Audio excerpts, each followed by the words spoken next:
এক লোক রাতে বাড়িতে এসে দেখে তার সন্তানরা সব ঘুমিয়ে পড়েছে। স্ত্রীকে জিজ্ঞাসা করলেন, ওরা নামাজ পড়েছে? স্ত্রী বললেন, বাড়িতে কোনো খাবার ছিল না, সবাই ক্ষুধার্ত, কান্না করতে করতে ঘুমিয়ে পড়েছে, নামাজ পড়েনি।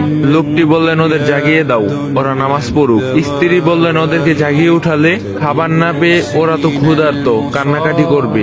লোকটি বললেন, ওদের জাগিয়ে দিতে বলেছি, জাগিয়ে দাও, আমার আদেশ পালন করো। তাদের রিজিকের দায়িত্ব আমার না, তাদের রিজিকের দায়িত্ব আল্লাহ তাআলার উপর। আল্লাহ তাআলা কুরআনে বলেছেন, তোমার পরিবার বর্গকে নামাজের আদেশ দাও, তার উপর অবিচল থাকা আমি তোমার কাছে কোনো রিজিক চাই না, আমি তোমাদের রিজিক দান করি, শুভ পরিণাম তো শুধুমাত্র মুত্তাকিদের জন্য। এ কথা শুনে স্ত্রী ততক্ষণ সন্তানদের জাগিয়ে নামাজে দাঁড়া করে দিলেন। নামাজ শেষ করে যখন তারা উঠল, এমন সময় দরজার বাইরে থেকে সালামের আওয়াজ ভেসে আসলো। দরজা খুলে দেখা গেল এক লোক এবং তার কাঁধে অনেক খাবার। লোকটি বলল, এগুলো আপনার পরিবারের জন্য গ্রহণ করুন।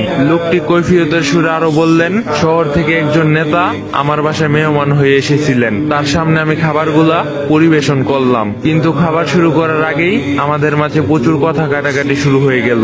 মেহমান রাগান্বিত হয়ে কিছু না খেয়ে চলে গেল।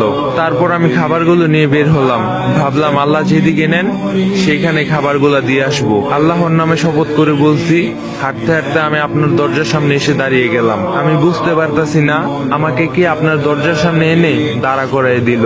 সুবহানাল্লাহ।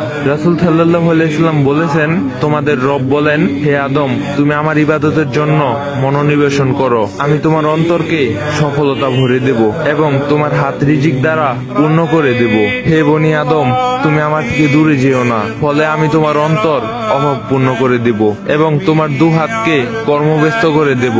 আমরা সামান্য কিছু হলেই ভেঙে পড়ি, একবেলা না খেয়ে থাকলে কত অভিযোগ অভিমান, কিন্তু আল্লাহর প্রতি ওদের বিশ্বাসটা দেখুন। সত্যিই তো আমাদের রিজিকের দায়িত্ব মহান আল্লাহ পাক নিয়েছেন, তাহলে আমাদের রিজিক নিয়ে এত চিন্তা কেন? আমাদের রিজিকে যতটুকু আছে আমরা সঠিক সময় ততটুকুই পাবো, চাইলেও এর থেকে বেশি বা কম ভোগ করতে পারবো না। যদি ভিডিওটা ভালো লাগে কপি লিঙ্ক শেয়ার করে দিবেন।